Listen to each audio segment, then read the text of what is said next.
Begini ya, karena yang diutarakan Pak Kures tadi sudah luar biasa. Saya hanya membantu referensi di antara ciri wali Allah itu asyafaqah alal khalqi kullihim. Punya empati, punya kasih sayang ke semua makhluk. Bahwa takdir kita ada perbedaan itu ya wajar, tapi bahwa definisi itu nyata. Tadi beliau menyebut termasuk satu saudara atau satu komunitas dengan makhluk-makhluk Allah yang lain.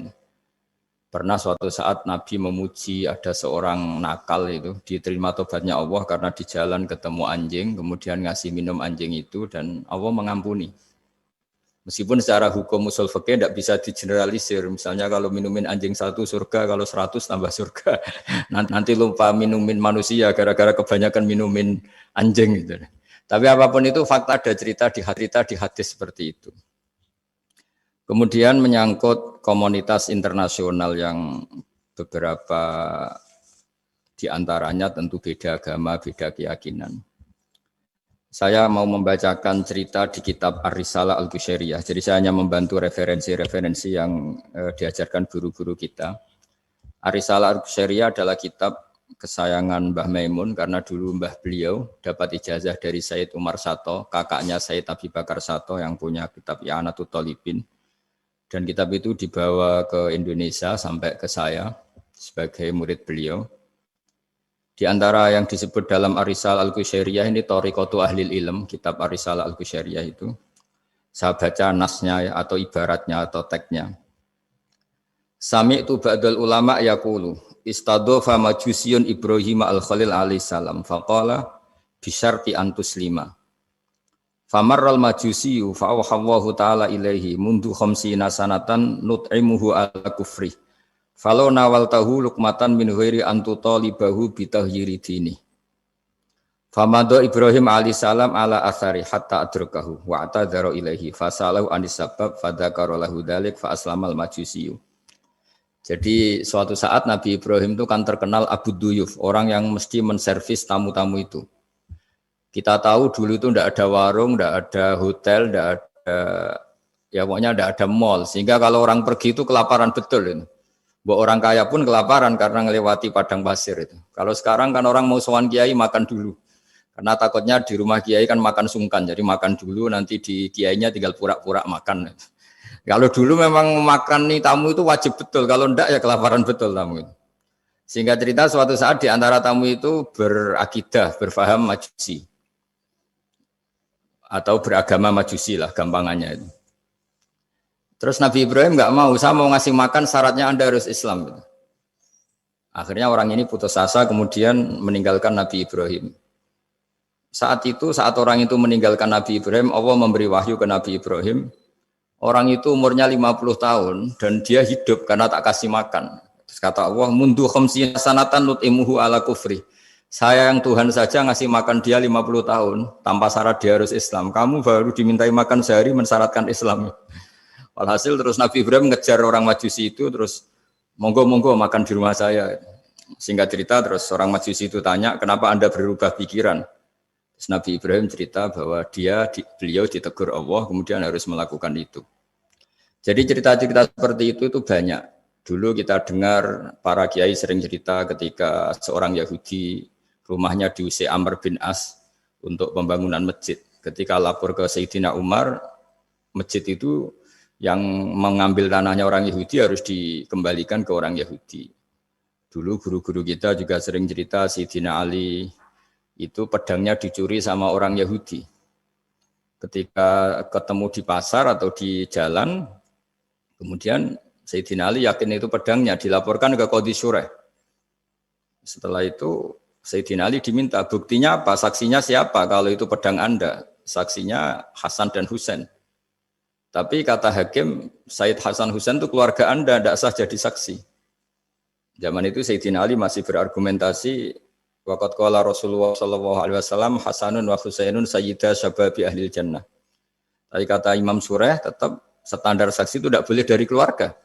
Singkat cerita, qadhinya itu pakai standar hukum usul fikih, al-qaulu qaulu sahibil yad. Yang dibenarkan adalah yang sekarang megang barang itu. Ketika enggak ada saksi, al-musaddaq yang dibenarkan al-qaulu qaulu sahibil yad. Yang dibenarkan ya yang megang barang itu. Singkat cerita dimenangkan oleh orang Yahudi tadi. Setelah dimenangkan, Sayyidina Ali agak kecewa, masa seorang Amirul Mukminin sidang di pengadilan negeri kalah. Tapi orang Yahudi tadi akhirnya insaf, sadar sampai masuk Islam, sampai beliau ngendikan bihada taqumus sama wal ard, karena ini langit dan bumi berdiri karena keadilan itu. Jadi ini cerita-cerita referensi yang bisa menolong teman-teman siapapun berkomunitas internasional. Karena pikiran saya sederhana ya, al ilmu yurisul ahwal, ilmu itu melahirkan sikap. Jadi kalau kita punya referensi yang cukup tentang toleransi, insya Allah kita hidup di mana saja punya toleransi, karena toleransi itu juga ajaran agama. Di antara yang diceritakan para guru-guru kita adalah ketika Nabi mau dibunuh oleh orang namanya Daksur atau Duksur, siapa enggak tahu KTP-nya saya. Kiai-kiai kalau baca Daksur. Ketika beliau sedang santai di satu tempat, tahu-tahu ada orang yang mengambil pedangnya, kemudian bilang, mayyamna'uka minni ya Muhammad. Sekarang Anda sama saya berdua, siapa yang bisa menghalangi kamu? Nabi dengan rileks menghentikan Allah. Kemudian si Daksur ini gemetar, pedang jatuh. Kemudian diambil Nabi. Sekarang ya Daksur, mayyamna'uka minni, yang bisa menghalangi kamu siapa? Orang itu bilang, la ahada, tidak siapapun. Nabi dengan gampangnya fa'afa'anhu, Nabi memaafkan. Padahal ini jenis harbi, jenis orang yang jelas punya niat bunuh. Terus artinya kita-kita yang ngaji di pesantren, saya ngaji di Mbah Maimun, punya Bapak Kiai Nur Salim, semuanya ngajarkan bahwa di mana-mana perang kekerasan itu ya karena kita diperangin. Udina lilladzina yuqatalun, karena kita diperangi kita boleh perang. Qatilul ladzina yuqatilunakum. Jadi yang boleh kita perangi ya zaman kayak kita dulu dijajah Belanda, dijajah Jepang zaman itu. Ketika sudah tidak ada penjajahan ya alasan itu sudah hilang karena mereka tidak merangi kita. Jadi apa ya, perang ya ada konteks rasionalitasnya, damai juga ada konteks rasionalitasnya. Tapi karena kita punya tradisi referensi, teman-teman yang di Jerman tak bantu, tadi ada kitab Ar-Risalah Al-Qushairiyah, terus ada beberapa cerita-cerita tadi kayak Daksur. Kalau ayatnya jelas ya, jelas qatilul ladzina yuqatilunakum wa in janahu lisalmi fajnah laha wa tawakkal 'ala Allah. Bahkan seperti yang diceritakan Profesor Quraisy tadi, yang sedang kita benci pun bisa saja suatu saat teman. Dalam surat Mumtahanah itu atau Mumtahinah ada ayat asawwau ayyaj'ala bainakum wa bainal ladzina ataitum minhum mawaddah. Bisa saja orang yang sekarang kamu benci suatu saat kamu cintai. Wallahu qadir, itu Allah Maha Kuasa. Dan tadi saya menambahkan yang dikatakan Profesor Quraisy tentang belajar. Dulu Nabi itu enggak puasa Asyura. Tapi ketika datang ke Medina, orang-orang Yahudi itu puasa Asyura. Coba tanyakan ke mereka, kenapa puasa tanggal 10? Terus mereka menjawab, yaumun najjawahu fi Musa, itu hari yang Allah menyelamatkan Nabi Musa. Terus fa'amara bisyami, kemudian Nabi menyuruh sahabat puasa. Artinya dulu itu segampang itu hidup, itu sesuatu yang baik, apa ya sudah ditiru. Meskipun kita tahu Nabi itu tentu mustaqil bil istihad, Nabi itu orang yang mandiri. Tapi memberi percontohan kita betapa gampangnya kita seperti itu. Dulu ada seorang Yahudiyah meminta sama Sayyidah Aisyah dan dikasih. Ketika dikasih, dia mendoakan semoga kamu Aisyah selamat dari siksa kubur. Zaman itu Sayyidah Aisyah itu belum tahu tentang siksa kubur sehingga beliau engkar, enggak percaya. Tapi setelah Rasulullah datang dan diceritanin, Nabi, oh iya siksa kubur itu ada. Dan semenjak itu Nabi selalu isti'adah minta perlindungan dari siksa kubur. Jadi dulu di komunitas-komunitas beda agama suatu yang benar ya dibenarkan. Makanya kaidah umum dalam interaksi antar agama itu la tusaddiquhum wa la tukadzibuhum, ya kamu jangan bilang iya, jangan-jangan enggak, ya jangan bilang tidak, jangan-jangan iya. Jadi aturan ilmunya jelas la tusaddiquhum wa la tukadzibuhum. Ya artinya sesuai referensi ilmu lah kira-kira begitu. Terus yang terakhir, ini saya mohon maaf sama komunitas di Jerman karena saya ini pura-puranya aja sibuk. Karena saya kira ini seberapa jam lagi saya ngajar ini. Nanti kalau saya tidak ngajar di sini yang ngundang agak-agak dosa. Jadi supaya sama-sama tidak dosa ini saya ya nuruti jenengan. Tapi ya karena saya ngajar ini juga yang datang orang macam-macam. Ada yang Kalimantan, Sumatera mau ngaji di sini. Ini seberapa jam lagi saya ngaji Sahih Muslim. Yang terakhir ini di halaman Kitabu Adabil Ulfa wal Ukhuwah halaman 285 dalam Ihya juz 2. Jadi kitab saya juz 2. Mungkin kalau beda cetakan yang jelas ikut Kitabu Adabil Ulfa wal Ukhuwah. Di sini diterangkan oleh Imam Ghazali dengan beberapa riwayat yang disebut al-jiranu salasatun. Bertetangga itu ada 3. Jarun lahu hakun wahid. Ada tetangga yang punya hanya 1 hak. Wajarun lahu haqqani wajarun lahu salah satu hukukin. Terus beliau cerita yang punya 3 hak itu ya tetangga, ya seagama, ya masih ada hubungan kerabat. Yang punya 2 hak ya tetangga, ya seagama. Terus wa amal ladzi lahu haqqun wahid fal jarul musyrik. Yang punya hak 1 itu tetangga yang beda agama. Jadi intinya tetap dikasih hak meskipun beda agama. Sampai diantaranya disebutkan juga di halaman 287. Imam Ghazali ngendikan beliau berfatwa dan beliau bercerita Rawahu Umar bin Syu'aib an Nabi an Jaddih anin Nabi. Terus qala Mujahid kuntu inda Abdullah bin Umar wa ghulamun lahu yaslahu syatan faqala ya ghulam idza salakhta fabda bijarinal yahudi. Abdullah bin Umar itu sedang memasak kambing atau itu pembantunya ini sedang nguliti kambing. Itu pesannya Abdullah bin Umar ya ghulam idza salakhta fabda bijarinal yahudi. Nanti jangan lupa tetangga kita yang Yahudi. Ini di Ihya halaman 287. Hanya cerita kebaikan. Jadi cerita-cerita perang itu ya karena kita diperangin, tapi ya kalau kita dibaikin ya baik, itu ajaran Islam. Hatta qala dzalika miraron. Faqala lahu lima taqulu hadza. Ini pembantunya juga enggak langsung menerima. Kenapa saking enggak mau nerimanya diulang-ulang lagi oleh Abdullah bin Umar. Faqala inna Rasulullah sallallahu alaihi wasallam lam yazal yusina bil jar hatta khashina annahu sayuwarrithu.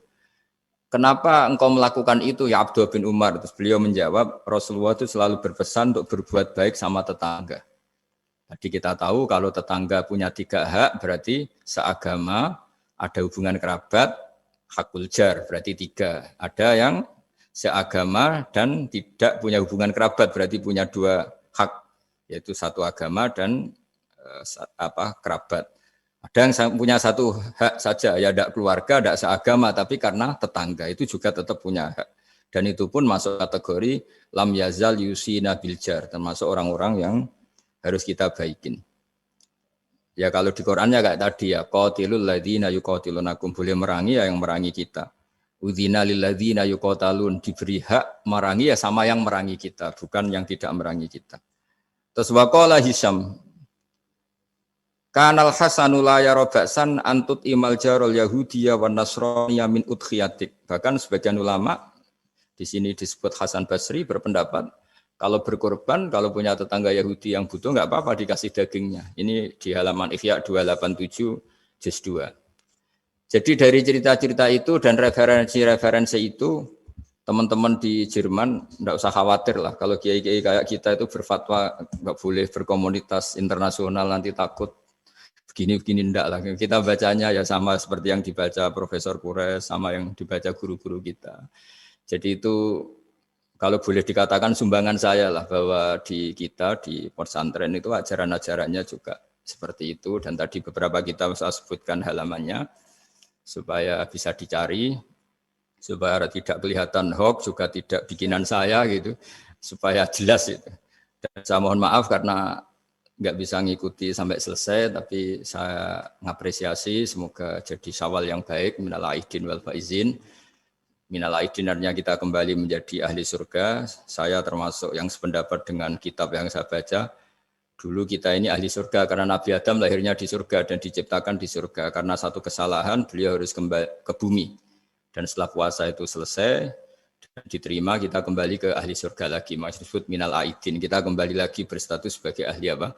Surga. Dan itu dimulai dari saling memaafkan, karena yang menghalangi masuk surga itu hak adami. Manusia itu kan paling kikir untuk memaafkan orang lain, padahal kalau hak adami belum selesai itu Allah tidak mau memaafkan. Makanya syaratnya masuk surga harus kita saling memaafkan. Dengan cara seperti itu insya Allah kita minal aidin wal faizin. Jadi mohon maaf, sekali lagi mohon maaf karena saya tidak bisa ngikuti sampai selesai karena saya harus ngaji, karena bukan apa-apa ya, memang harus. Andai kan sunat itu mungkin saya tinggalkan, Mohon maaf sekali. Wassalamualaikum warahmatullahi wabarakatuh. Waalaikumsalam warahmatullahi wabarakatuh. Terima kasih sekali Gus Baha. Kalau misalnya untuk satu pertanyaan, mungkin masih bisa Gus Baha atau Prof. Quraisy, karena Prof. Quraisy sama-sama harus ninggal 5 menit. Ngapunten ini Gus, banyak yang nunggu, nanti saya yang dimarahi, ini saya juga menunaikan kewajiban. Prof. Quraisy, ada satu pertanyaan dari pemaparan panjenengan. Satu pertanyaan saya tunggu. Terima kasih Prof. Ini saya tanyakan langsung Prof. Saya pernah mendengar panjenengan menyampaikan tentang konsep kedamaian aktif dan pasif. Mungkin bisa dijelaskan Prof. Mengenai hal tersebut, khususnya dalam rangka mempersatukan hati tadi itu Prof. Baik, jadi begini, saya beri contoh. Berdamai pasif itu Anda tidak ganggu orang.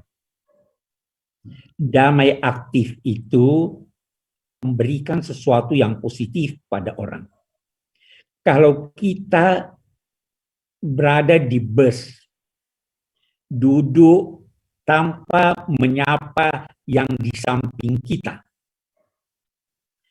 tanpa mengganggunya, kita duduk dengan baik sambil membaca atau merenung, itu terjadi kedamaian, tapi itu damai pasif.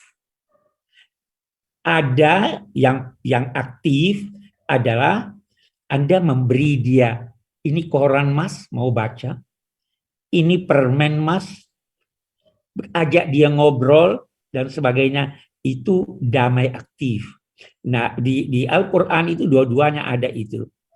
Ya, idza khatabahumul jahiluna qalu salama. Kalau mereka itu disapa oleh orang-orang jahil, mereka tinggalkan. Salama, saya berikan kedamaian, damaian pasif. Nah, ya karena itu pesannya, kalau tidak bisa memberi, jangan ambil haknya orang. Kalau tidak bisa memuji, jangan cela dia. Kalau tidak bisa membantu, jangan jerumuskan dia. Itu damai pasif dan aktif. Terima kasih. Terima kasih Prof. Quraisy Shihab. Sejatinya kami ingin memohon doa juga, tetapi insya Allah sedikit Insya Allah lain kali kita. Ya, Prof. Quraisy. Terima kasih sekali. Terima kasih. Assalamualaikum. Terima kasih. Waalaikumsalam. Sekarang kita lompat kembali ke Gus Baha. Moga-moga beliau masih berkenan menjawab pertanyaan saya. Ngapunten Gus, satu saja Gus. Panjenengan pernah menyampaikan apabila kebodohan itu merusak, tetapi sok pintar itu jauh lebih merusak. Nah, ini mungkin panjenengan berkenan menyampaikan soal itu. Bismillahirrahmanirrahim. Tentu ada bodoh yang benar-benar nggak ditoleransi Allah Ta'ala, yaitu bodoh tentang Tuhan. Ya. Kita dikasih nikmat Allah, dikasih bumi untuk dipakai tanpa bayar, dikasih oksigen. Kemudian kita bodoh, nggak tahu yang memberi siapa, itu kan bodoh betul. Tapi lebih merusak lagi ketika nggak ngerti, mengklaim dirinya sebagai ngerti. Karena itu artinya kan sesuatu yang harusnya larangan dimengerti, gara-gara kamu bilang itu ilmu, itu terus diilmukan. Jadi sesuatu yang salah tapi diilmukan. Itu lebih ngeri karena menyesatkan. Saya beri contoh misalnya begini. Kita di pondok itu kan ngaji jelimet lah. Jelimet itu ya detail. Sehingga kita tahu lah bodoh yang paling nggak ditoleransi itu bodoh tentang Allah. Sehingga ketika pertama kita ngaji, awalu wajibin alal insan ma'rifatullah. Pertama yang harus kita tahu itu Allah.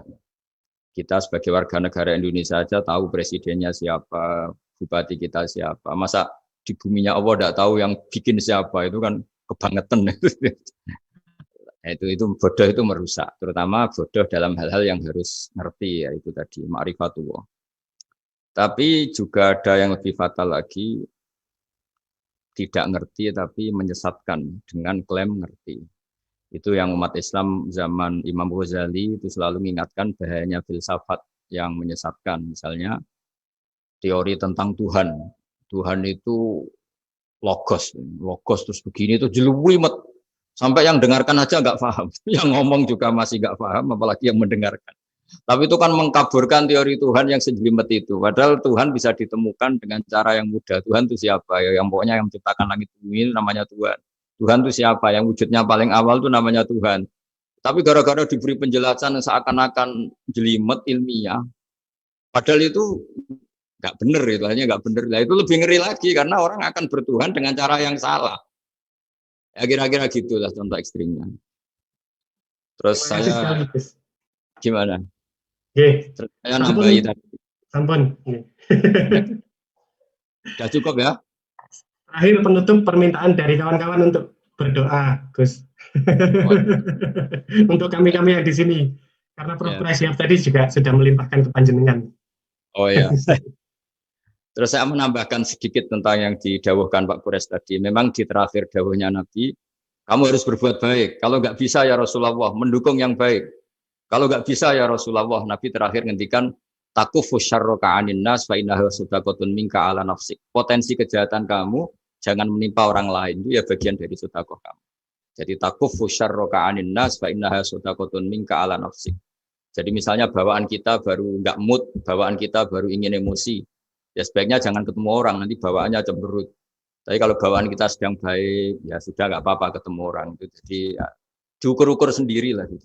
Makanya kalau sedang jatuh tempo kredit, banyak utang, nggak usah keluar. Nanti bawaannya ketemu orang marah, ya kira-kira gitu.